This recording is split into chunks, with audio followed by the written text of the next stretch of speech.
porque el ladrón de la izquierda estaba dispuesto a renunciar a la redención del pecado por liberarse de esos clavos que lo estaban sosteniendo en la cruz. Muy bien, hermanos, vamos a dar inicio a la reflexión de los pecados capitales y vamos a ponernos en las manos de nuestro Padre Celestial diciendo en el nombre del Padre, del Hijo y del Espíritu Santo. Amén. Padre amadísimo, te damos la gloria y la alabanza. Solamente tú mereces ser exaltado y bendecido, Padre. Queremos glorificar tu nombre a través de este momento que vamos a compartir. Que la alabanza sea siempre para ti y la gloria también, Señor. Queremos pedirte en el nombre de tu Hijo Jesús que nos concedas la gracia de tu Espíritu Santo a cada uno de nosotros. Unge, Señor, a mis hermanos que en este momento van a escuchar. Y también úngeme a mí, Señor, para que pueda ser utilizado como un instrumento tuyo y que las palabras que broten de mi boca sean inspiradas siempre por la gracia de tu Espíritu Santo.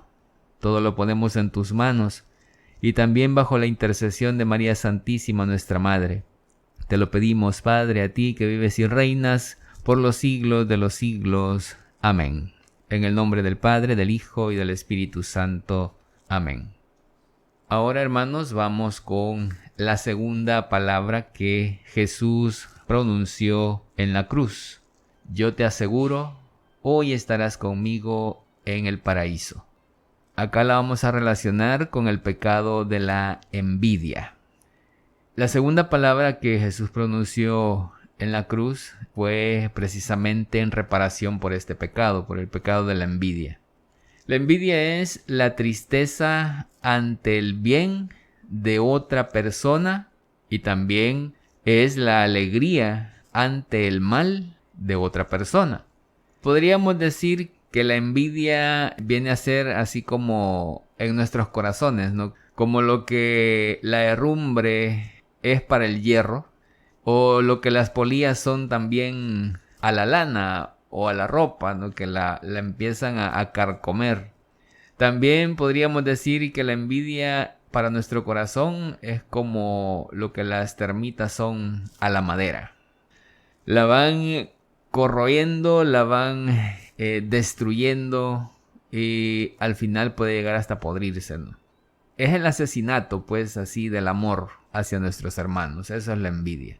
Eso nos puede ocurrir a nosotros si nos dejamos seducir por este pecado capital que hace estragos en nuestra vida, que puede llegar a límites, como lo vamos a ver dentro de un momento mientras vamos desarrollando este tema.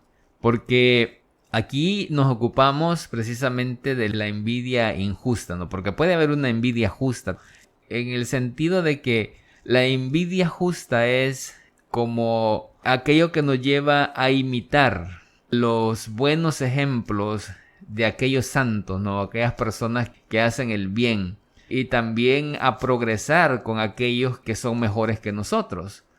Esa es una envidia buena, porque las escrituras precisamente nos piden aspirar a los dones espirituales y por tanto la envidia buena tiende a esto, ¿no? A imitar todo lo bueno de los demás y a aspirar precisamente a los dones espirituales que nos lleven siempre a progresar en nuestra santidad. Pero aquí nos vamos a ocupar de la envidia mala, de la envidia que es pecaminosa, que consiste en esa tristeza intencionada ante el bien de otra persona. O como ya dijimos, también se regocija en el mal que sufren otros. Esto lo podemos aplicar tanto en el campo espiritual como en lo temporal o en lo material, por la razón de que parece reducir nuestro propio bien. El honor que se le rinde a otro es visto por el individuo envidioso como una desgracia reflejada en sí mismo.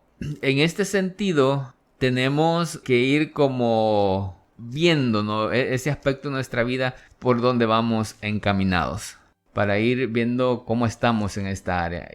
Y es que en realidad al final la persona envidiosa se entristece, ¿no? Se entristece ante el bien ajeno.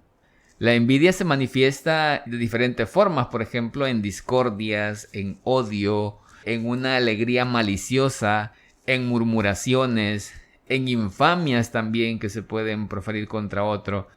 Puede llegar hasta al punto de querer nosotros algo malo, ¿no?, para la otra persona.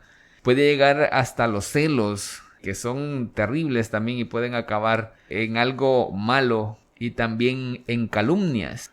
Un ejemplo de envidia lo encontramos claramente, hermanos, en el Antiguo Testamento, en un texto que nosotros lo conocemos muy bien, un ejemplo muy bonito que está en el Antiguo Testamento, y es aquel, si ustedes recuerdan, de dos mujeres que llegaron ante el rey Salomón para que él concluyera una disputa que ellas tenían, un pleito, ¿no?, que ellas tenían.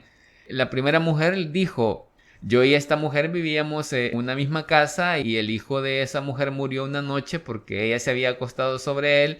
Se levantó ella durante la noche y tomó a mi hijo de mi lado mientras yo dormía y lo acostó en su regazo, y a su hijo muerto lo acostó en mi regazo. La otra mujer dijo: no, es todo lo contrario, mi hijo es el que está vivo. Ya que no había ningún testigo, Salomón, en la sabiduría que el Señor le había concedido, ordenó que le trajeran una espada, porque sabiamente pues había juzgado que el corazón maternal de quien fuera la verdadera madre preferiría renunciar a su hijo antes que verlo muerto, pues obviamente, ¿no? Y en eso basó su juicio. Por tanto, manda traer pues la espada, y moviéndola toma al niño y dice: pues hay que partirlo en dos y le damos una mitad a cada una. Al escuchar esto, la mujer, que era pues la verdadera madre, pues se llena de terror, ¿no? Y en ese mismo momento implora: por favor, mi señor, mejor que se lo den a ella, ¿verdad? Y que no lo maten. En cambio, la otra, que estaba llena de envidia, las palabras que dijo fue: bueno, que lo partan, así no será ni para mí ni será para ti. Y de ahí pues el rey deduce, ¿no?, obviamente, quién era la mamá. Ordenó que el niño fuera entregado a aquella que hubiera preferido darlo a otra mujer antes que verlo muerto, sabiendo que ella debía ser la madre verdadera. El centro de la historia aquí es que la envidia, tan celosa del bien de los demás, puede llegar al punto de sacrificar una vida sin el menor escrúpulo, hermanos, como lo vemos en este pasaje. Hasta ahí puede llegar, hasta ese extremo, hasta ese punto. En nuestros tiempos la envidia ha adquirido una connotación con tintes más así económicos, ¿no? Porque la avaricia del rico es igualada por la codicia que tiene a veces el pobre. Algunos pobres odian a los ricos no porque hayan robado injustamente sus posesiones, sino porque ellos quieren tenerlos. Algunos que no tienen nada se escandalizan ante la riqueza de los que sí tienen, solo porque son tentados a veces por ese desenfreno de las posesiones de ellos y quisieran tenerlos. Y esto es terrible, hermanos, es terrible, porque los pobres a menudo odian a los ricos porque ellos mismos quisieran ser ricos. Envidian a los adinerados no tanto porque tengan necesidades, sino porque sienten codicia y quisieran tener esas riquezas. Y mezclado con esto también se encuentra la envidia social, ¿no?, que se le llama ahora snob, así, o snobismo, así se le dice, que lo que hace es burlarse y despreciar las posiciones superiores de los demás, porque el snob desea sentarse en esas sillas, en esos tronos, en esos puestos de poder, y gozar de los aplausos que están gozando estas personas. Asume que al no haber alcanzado él mismo esos favores populares, pues ha sido privado de su parte, ¿no? Y quisiera estar ahí. Es por eso que a veces odiamos a aquellos que no nos prestan atención a nosotros. Y amamos a aquellos que nos están halagando siempre, aquellos que nos están exaltando, ensalzando, que nos están de alguna forma pues haciendo más grande nuestro ego, ¿no? A esas personas sí las queremos, pero aquellos que no nos prestan mucha atención, no los queremos, los despreciamos, los hacemos a un lado y preferimos a los que nos están adulando. Si la envidia está en aumento el día de hoy, como lo podemos ver a nuestro alrededor, es porque se ha renunciado a la creencia de una vida futura y de una recta justicia divina.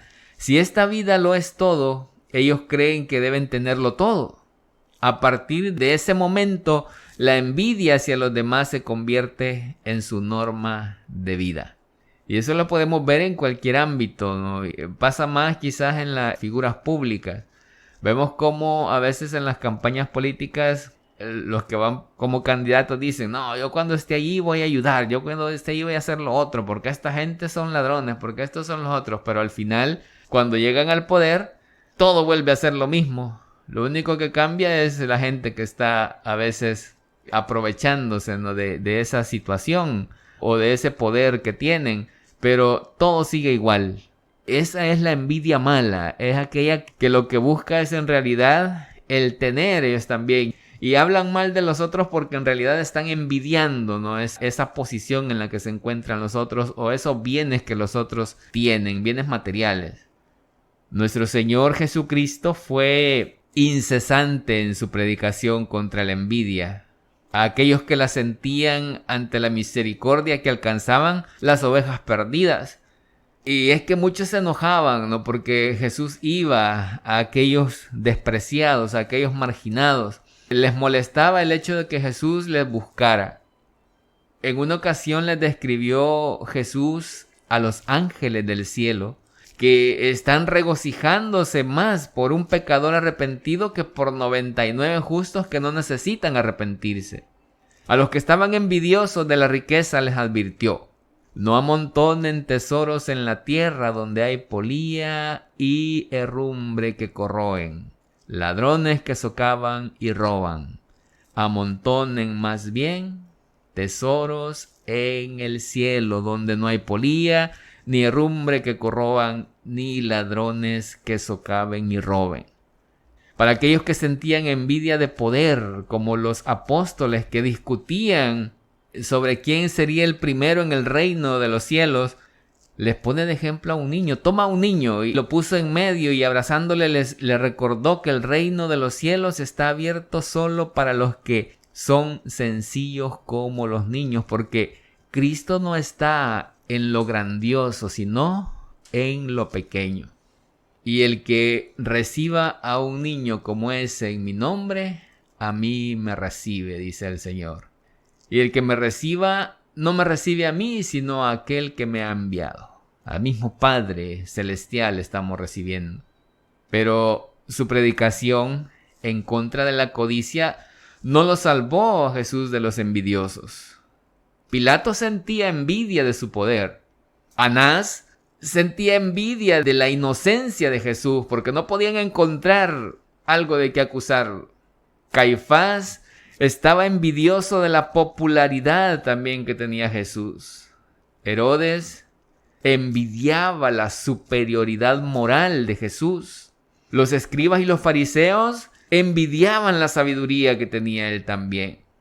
Cada uno de ellos había erigido su propio trono de juicio, de falsa superioridad moral.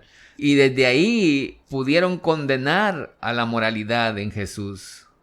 Y lo condenaron a morir en la cruz.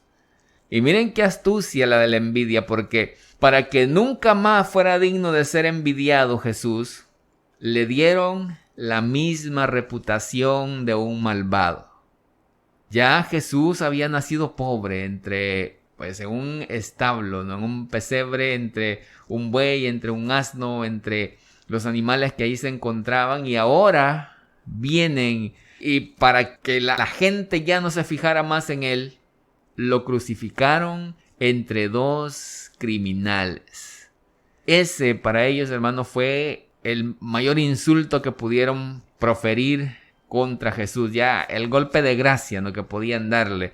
morir en una cruz, que era la muerte más indigna que podía haber en ese tiempo, porque solo era para malhechores. Y aparte de eso, todavía en medio de dos ladrones, para que a la vista de la gente fuera, como dicen las mismas escrituras, contado como un malhechor más. Así, ante los ojos de los que estaban viendo en ese momento, de aquellos espectadores que estaban alrededor de la cruz, generaron la impresión de que eran 3 ladrones y no 2 los que se estaban crucificando en ese momento. Bueno, quizá en cierto sentido sea verdad, porque habían 2 que robaban por avaricia, pero Jesús robó corazones, hermano, y lo hizo por amor. El ladrón que pudo haber sido salvado, el ladrón que fue salvado y el Salvador que lo salvó estaban ahí en la cruz. Las cruces ahí podríamos decir que deletreaban las palabras envidia, misericordia y compasión. Esos letreros podríamos poner quizás nosotros ahora en esas 3 cruces. El ladrón de la izquierda envidiaba el poder que proclamaba nuestro Señor Jesucristo. Al igual que los jefes de los sacerdotes, los escribas y los ancianos que se burlaban y le estaban ridiculizando, decían ahí, a otro salvó y a sí mismo no se puede salvar. Estaban ahí burlándose, lo decían sarcásticamente. El ladrón de la izquierda se les suma a ellos, se les une y empieza también a injuriar a Jesús y le dice, ¿no eres tú el Cristo? Pues sálvate a ti y a nosotros también. En otras palabras, este ladrón lo que le estaba diciendo es, si yo tuviera ese poder que tú tienes, el que tanto estás ahí predicando que tienes, yo lo usaría de una manera diferente. No me quedaría aquí colgado de un árbol o de un madero completamente impotente, sino que me bajaría de esta cruz, golpearía a los que están ahí queriéndome crucificar o me crucificaron ya, a mis enemigos, y probaría lo que en verdad es el poder. Eso es lo que estaba diciendo este ladrón. De esa manera, la envidia mostró que de poseer los regalos que ambiciona de los demás, los utilizaría equivocadamente. Porque el ladrón de la izquierda estaba dispuesto a renunciar a la redención del pecado por liberarse de esos clavos que lo estaban sosteniendo en la cruz. Él hubiera preferido eso. No nos hubiera redimido. Si hubiese sido este ladrón el elegido de Dios, Él no nos hubiera redimido a nosotros. Hubiera preferido mejor arrancar esos clavos y bajarse de la cruz. De forma similar, muchos a veces en el mundo de hoy sienten ambición de la riqueza. Probablemente estarían dispuestos hasta perder sus almas con tal de tener esas riquezas. Y es que, hermanos, en la envidia el ansia nunca piensa en las responsabilidades, porque solo se ve a sí mismo la persona envidiosa. Malgasta cada don que se le pueda presentar, porque no piensa en el bien del prójimo, sino solo en su beneficio. En cambio, la compasión tiene un efecto bastante diferente en nuestras almas, porque el ladrón de la derecha no sentía envidia del poder de Jesucristo, sino solamente compasión fue lo que sintió ante el sufrimiento de Jesús en la cruz. Y le reprocha a su compañero de la izquierda. El buen ladrón dice, ¿es que no temes a Dios tú que sufres la misma condena? Y nosotros con razón, porque nos lo hemos merecido con nuestros hechos. En cambio, nada malo ha hecho. Y vemos que aquí no había ni un solo rastro de envidia ni de codicia en él. No quería nada en el mundo, ni siquiera ser librado de su destino ya en la cruz. No sentía envidia del poder de Dios. Porque este ladrón sabe que Dios puede hacer con su poder lo que mejor le parezca y siempre hará pues lo mejor para nosotros. No sentía envidia de su prójimo porque no tenía nada que valiera la pena entregar. Así que tomó la mejor decisión. Se lanzó en brazos de la divina providencia. Hizo algo hermoso, hermanos. Pidió perdón y le dice: Jesús, acuérdate de mí cuando vengas con tu reino. Un hombre moribundo le pidió a otro hombre moribundo que le diera vida. Un hombre sin posesiones le pidió a un hombre pobre también sin posesiones materiales un reino. Un ladrón que estaba ya en el umbral de su muerte pidió morir como ladrón y se robó entonces, hermanos, el paraíso. Se lo robó así entre comillas. No envidió nada, lo recibió todo. Qué bonito esto, hermanos, qué hermoso es. Recibe de Jesús estas palabras bellas, bellas, bellas que encontramos en el Evangelio. Yo te aseguro, hoy estarás conmigo en el paraíso. Qué hermosas estas palabras, hermano. De hecho, un día platicábamos en comunidad de y decíamos que este es del único hombre, del único ser humano que tenemos certeza de que está en el cielo, porque Jesús mismo se lo dice y está plasmado en las Escrituras. Hoy estarás conmigo en el paraíso.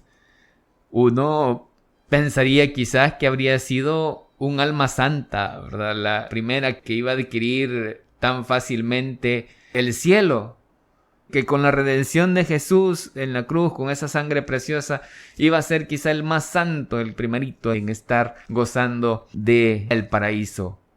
Sin embargo, en el plan divino es un ladrón quien se roba ese privilegio y marcha así, ¿no?, como escoltando a Jesús hasta el cielo. Y de aquí, hermanos, podemos aprender nosotros dos lecciones. La primera lección es que la envidia es la fuente de todos los juicios equivocados que hacemos sobre los demás. Si somos envidiosos, las posibilidades de juzgar mal a los demás son altísimas, hermano, altísimas. Porque el ladrón de la izquierda sentía celos del poder de nuestro Señor y por eso lo juzgó mal. Se perdió tanto de la divinidad del Salvador como de su propia salvación. Equivocadamente pensó que el poder debería ser siempre utilizado de la manera en que él mismo lo habría hecho. Es decir, en transformar aquellos clavos como en capullos de rosa, ¿no?, algo que no hiciera daño, en bajarse de la cruz, en liberarse de esos clavos. Y quizá hasta llegó a pensar, ¿no?, en convertir lo que estaba en su alrededor en armas para poder vengarse de todos aquellos que lo estaban crucificando. Y nadie más, hermanos, quizá en la historia de la humanidad estuvo tan cerca de ser redimido, pero sin embargo tan lejos de alcanzar la redención por la envidia que había en su corazón. Su ambición le hizo equivocarse de petición. Pidió que lo bajaran, cuando en realidad debió haber pedido que lo elevaran. Todo esto hace pensar en cuánto la envidia de Herodes terminó en un juicio igualmente falso, ¿no?, porque masacró a todos los inocentes cuando mandó matar a todos los niños, ¿no?, porque pensó que el rey que había nacido venía a destruir un reino terrenal. Pensó que le iban a quitar a él el puesto que él tenía, cuando en realidad vino solo para anunciar un reino celestial. Herodes se equivocó. Pensó que lo iban a destronar a él, cuando en realidad era un reino celestial el que se venía a proclamar. De la misma manera ocurre con nosotros. Murmuraciones, calumnias, juicios falsos, todos nacen de nuestra avaricia en cierto modo. Porque decimos a veces, está celoso, está celosa, pero ¿cómo podemos saber nosotros que tienen celos a menos que nosotros ya pues los hayamos experimentado antes, ¿no? ¿Y cómo podemos saber que los demás están actuando orgullosamente a menos que nosotros también en algún momento lo hayamos hecho? y que sepamos perfectamente, ¿no?, cómo se manifiesta esa soberbia, ¿no?, en la persona. Cada palabra de envidia está basada en un juicio falso que es producto de nuestra propia superioridad moral que creemos tener. Quedarnos en el juicio hace que nos sintamos nosotros rectos, ¿no?, y más inocentes que esas personas, que los demás a los que estamos acusando. Acusar a los demás es decir, yo no soy así, ¿verdad? Yo no, por eso me atrevo a acusarlos. Envidiar a los demás es como si estuviéramos diciendo nosotros, usted se ha robado lo que es mío, es que eso me pertenece, es para mí, no lo debería tener usted. El egoísmo ante la riqueza de otros ha conducido a la terrible equivocada opinión de que la mejor manera de aniquilar ese abuso es quitarlo por la fuerza, por la violencia, de forma que los que antes no poseían puedan ahora disfrutar de ese mismo abuso que se puede hacer. Y ahí hay pues esta parte de la política, ¿no?, que mencionaba. La envidia ante el poder político ha hecho que surja equivocadamente aquella filosofía de que incluso los gobiernos pueden ser destituidos si la violencia se organiza, ¿no?, y es suficiente para poder derrocarlos. Así se ha convertido en una negación de toda justicia y de todo amor. En los individuos desarrolla un cinismo que destruye todos los valores morales, porque llevar a la ruina a los demás hace que nosotros mismos lleguemos a ella. En los grupos crea la ilusión de extender la mano generosa de acogida, ¿no?, hacia los demás, a aquellos que difieren de nosotros, pero cuando son suficientemente fuertes, se las niegan por completo. La envidia aparece desenfrenadamente el día de hoy. Es un sabio consejo, hermanos, no creer el 99% de las afirmaciones terribles que escuchamos acerca de los demás. No hay que creernos todo lo que nos vienen a contar. Lo mejor es nosotros averiguar por nuestra cuenta. Pensemos en todo lo que el ladrón de la derecha tenía que pasar por alto para llegar a la verdad, para reconocer en Jesús la verdad. Debía desestimar el juicio de 4 jueces envidiosos que habían pues condenado a Jesús.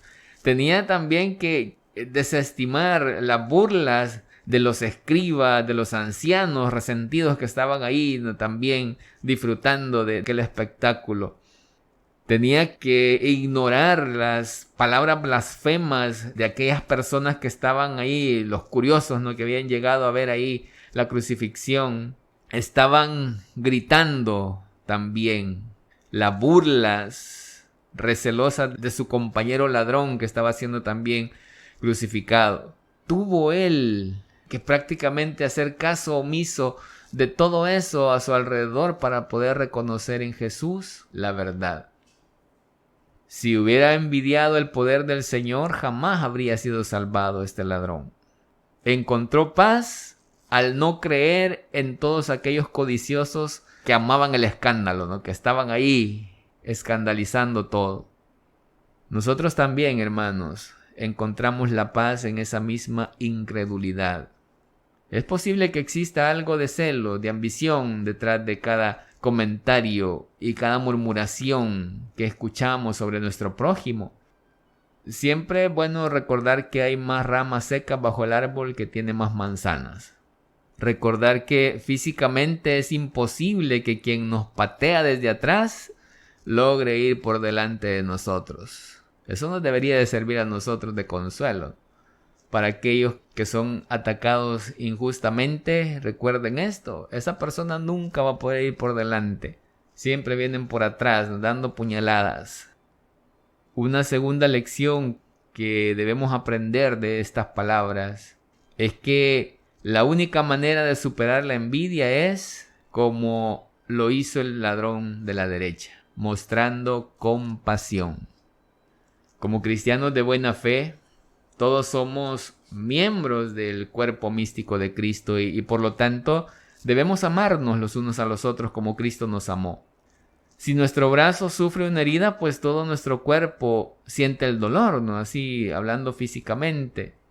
Y de la misma manera, si la iglesia en cualquier parte del mundo sufre el martirio, debemos sentir compasión hacia ella como parte de nuestro cuerpo. Y debe manifestarse esa compasión en oración, en buenas obras, expresarse no solo hacia aquellos fuera de la iglesia que están viviendo como si la tierra nunca hubiera cargado una cruz, ¿no? Como si Jesús no existiera, sino también hacia aquellos enemigos de la iglesia que podrían destruir incluso la sombra de esa cruz, como está sucediendo hoy en día, que quieren hacer desaparecer esa cruz de todas partes. Dios es su juez, no nosotros.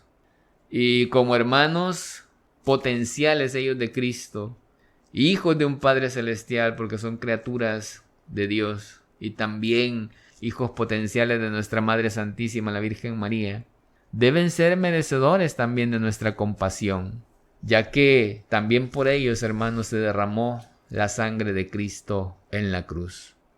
Infortunadamente, hay algunos que culpan a la iglesia por aceptar a pecadores dentro de su seno, ¿no? Cuando están en el lecho de muerte. Y ponemos un ejemplo. En un lugar había un mafioso, ¿no? y asesino que sus compañeros mismos lo acribillaron a balazos. Quedó agonizante y mientras estaba en su lecho de muerte, no estaba agonizando, pues se tuvo la oportunidad de poder llamar a un sacerdote, pidió ser bautizado dentro de la iglesia, recibió su confesión, se le dio su comunión y todo, y se le ungió también para pues que tuviera así su última bendición. Y algunos que conocían pues su vida protestaron contra la iglesia. Pero hermanos, en realidad, ¿por qué vamos a envidiar la salvación de un alma? ¿Por qué vamos a entristecernos porque un alma se está salvando? ¿Por qué no en cambio nosotros alegrarnos ante la misericordia de Dios? Después de todo, ¿no tenía acaso la misma profesión que el ladrón de la derecha? Si no era también un delincuente.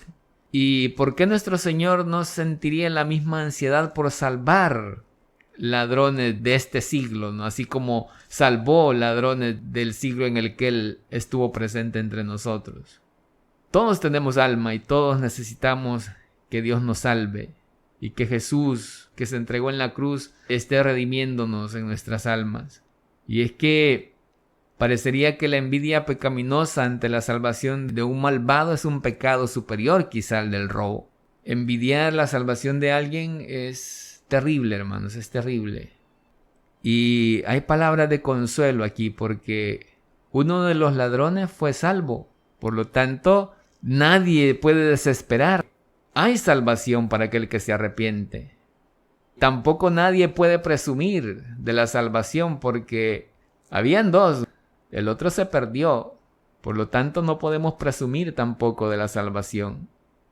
Hay que tener compasión entonces por los desdichados, y entonces la divina misericordia será la recompensa por esa compasión.